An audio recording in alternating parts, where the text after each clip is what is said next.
আসসালামু আলাইকুম। Honours third year real অ্যানালাইসিসের চ্যাপ্টার 3 রিয়েল সিকোয়েন্সের প্রবলেম সলভ করব। প্রবলেমটি হচ্ছে use the definition to prove that limit n tends to infinity 2n² + 1 divided by n² + 3n equal to হচ্ছে 2। তো আমরা প্রথমে সরাসরি সলিউশনে চলে যাই। এখানে আমাদের যেটা দেওয়া আছে সেটা তুলতেছি। দেখো 2n² + 1 divided by n² + 3n, এই 2টা যদি এপাশে চলে আসে তাহলে -2 লিখতে পারি। এখন দেখো এটাকে আমরা কি করতে পারি, এটা করার জন্য যদি ডেফিনেশনের সাহায্যে করতে হয় তাহলে প্রথমে যেটা লিমিটে আছে সেটা লিখব, আর ইকুয়াল টু দিয়ে যেটা আছে সেটাকে পাশে নিয়ে আসব, আর তার মডুলাস করতে হবে।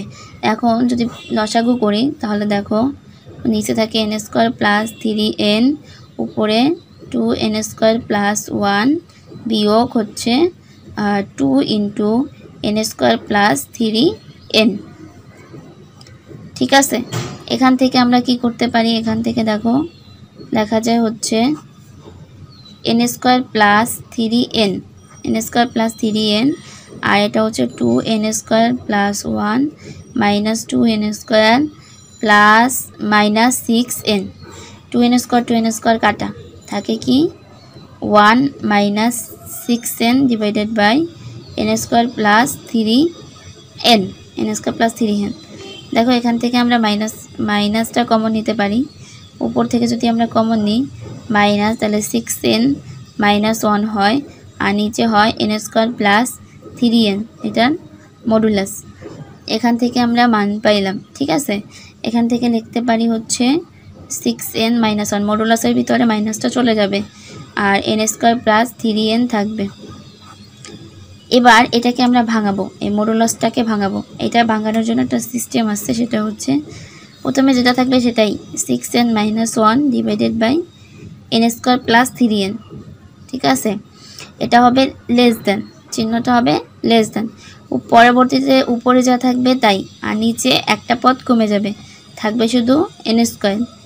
এর পরবর্তীতে থাকবে কি, উপর থেকেও একটা পদ কমবে, নিচ থেকেও একটা পদ কমবে, তাহলে উপরে থাকবে 6n, নিচে থাকবে n², মানে হচ্ছে n কাটা গেলে 6/n।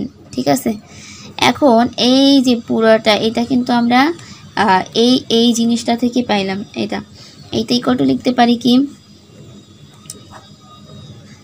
ছিল 2n² + 1 divided by n² + 3n, n² + 3n -2, এটার মডুলাস এটা হবে লেস দেন। আমরা এই লাস্টের পদটাকে নিব, লাস্টে 6/n, আর এইটাকে আমরা বলে নিব যে এপসাইলনের থেকে এর থেকে কি এপসাইলন বড়, এর থেকে কি এপসাইলন বড়। এখানে প্রথমে যেটা আছে সেটা লিখবো, আর এখান থেকে লাস্টেরটা নিব, আর তার এটা আরেকটা কন্ডিশন নিয়ে আসবো যে এপসাইলনের থেকে বড়। তাহলে এখানে আমরা বলবো কি এই দুইটা কন্ডিশন নিয়ে কাজ করব। ইফ যদি 6n ইজ লেস দেন হচ্ছে যদি এপসাইলন হয়, তাহলে এখান থেকে বলতে পারি এই যে এনের জায়গায় এপসাইলন নিয়ে আসলাম, কর্নার গুণ করলাম 6/এপসাইলন, 6/এপসাইলন ইজ গ্রেটার দেন হচ্ছে n। এটা থেকে এটা বলতে পারি, এখান থেকে এরকমভাবে আসতে পারে।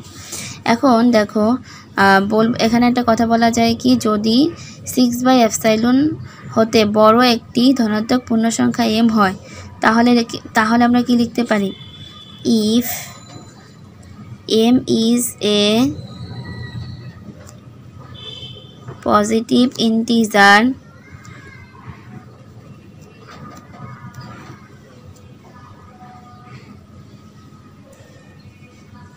greater than 6/এপসাইলন, then greater than 6/এপসাইলন, then if যদি m একটি 6/x এর থেকে ধনাত্মক পূর্ণসংখ্যা হয়, বড় ধনাত্মক পূর্ণসংখ্যা হয়, তাহলে আমরা লেখাতে পারি এই যে 2n² + 1 divided by n² + 3n -2 is greater than হবে এপসাইলন, ইজ গ্রেটার দেন। আমরা এই কন্ডিশনটাকে লিখলাম এপসাইলন, আর এখানে বলবো for all n belong to m, অর্থাৎ কি limit n tends to infinity 2n square plus 1 by n square plus 3n equal to হচ্ছে 2, এটা প্রুভড।